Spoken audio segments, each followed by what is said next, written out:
Hi everyone, this is Peter Online Computer Network Engineering Tutorial. I am here to introduce to you spanning tree protocol. Okay, I want to tell you how you know switch network operates. Okay, like the previous tutorial I talked about creating a VLAN in a single switch and making that switch a server and other switches to be client. Okay, this is that type of a network, switch network. Okay, so in this type of switch network, where you have multiple switches and redundant links, okay, there's a tendency of having what is called loop. Okay, loop is when multiple frames keep turning around without destination. Okay, and when that happens, it will affect the bandwidth of the network and it will affect the performance of that network. And what causes loop is when a computer sends a frame, a broadcast, to another computer in the same VLAN, okay, in this type of network, okay, in the switch network. So there's a tendency of, having loop in that network. And this loop causes broadcast storm, causes MAC address learning instability, okay, and loop.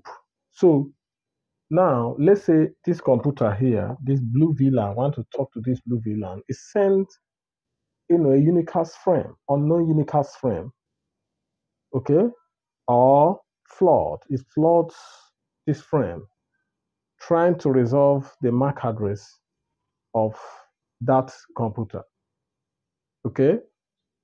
So, and by doing this, without STP, loop may occur.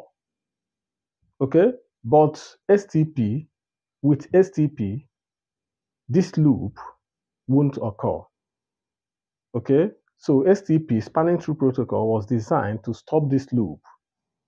Okay, and the STP does this using what is called spanning tree algorithm.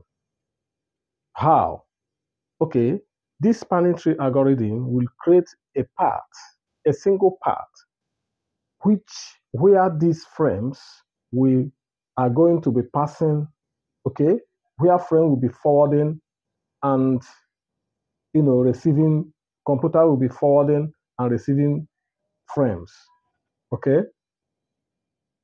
For instance, let's say this computer want to talk to this computer.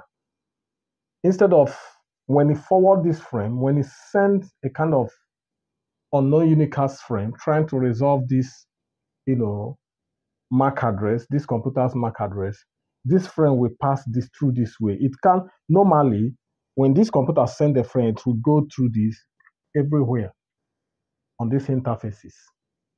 Because there are redundant links, loop will occur. But with STP will use something called spanning tree algorithm to create one path. So instead of this frame going through this way, it will go through this way. And you know, STP will use this spanning tree algorithm to block one path. Like, let's say this place, it will be blocked. Okay? So frame will be passing through this way. Okay? So which means this computer cannot receive a frame from this part. This computer here will receive, let's say this computer want to talk to this, instead of going through this way, the frame will pass through this way to this computer. So when a computer sends a broadcast, it will pass through one side to other computers. Okay? And even if it passes this through this way, the both side, this frame will stop here. The frame will stop here. It can, unlike when this place is not blocked. Okay? That frame may keep turning around until it eventually stop the performance of network, and that is what is called loop. Okay? And how does this STP do this? And one of the way STP will stop this loop, one, by using this spanning tree algorithm. And spanning tree algorithm, we choose a root bridge, a root switch, okay, in form of election. Okay, it will elect a root bridge. Within these three switches, one has to be chosen to be the head. Okay, and in this type of network, STP sends what is called data protocol unit, bridge data protocol unit from time to time, trying to check when network will go down. Because remember, we have redundant links here. So when network goes down, when one switch goes down, the other switch takes over. And how did the other switch notice that one switch has gone down? Is through this bridge protocol data unit messages that this root bridge sends from time to time. This is my forward message, bridge protocol data unit, bridge protocol data unit. A kind of hello message. Okay, so when it sent it, each switch will receive it. A kind of update. So when this switch link goes down, switches will reconverge. They will reconverge. There will be changes. This switch that is placed in blocking state may be removed from this blocking state because hence here this link have gone down.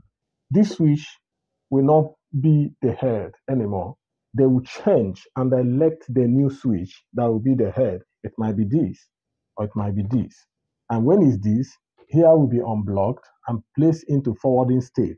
The two links will place into forwarding state, while these may place into blocking state. Okay? All this happens in order to prevent loop in the switch network. Okay? So a network administrator may choose a particular switch to be the root bridge, the root switch. Okay? There's something called bridge priority. Bridge priority is this 8192. Okay? All this by default, all this switch, bridge priority is this. So if I want to, and the lowest bridge priority becomes the head, the root bridge. So if I want this switch to become the root bridge, I will configure this, I will load this bridge priority inside this switch by configuring this 4096. Okay? 4096 to this. So why this two has this number? So because this is the lowest, bridge priority, it becomes the root bridge. A master has to be chosen that sends this bridge protocol data unit. Okay? So, and when this is chosen, any switch that is chosen as the master, as the root bridge, the two links has to be in forwarding state. Okay?